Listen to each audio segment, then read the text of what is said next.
How to contact Mint support.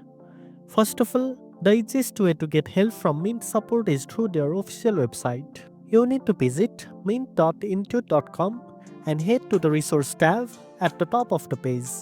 Here you will find the support option in the drop-down menu.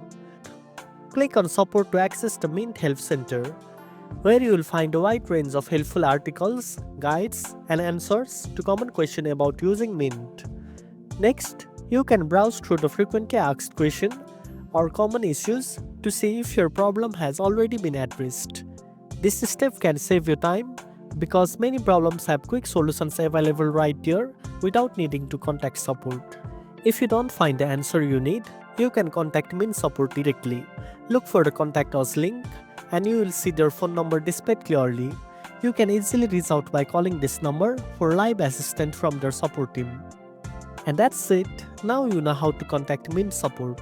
If you found this video helpful, don't forget to like, share, and subscribe for more tech tips.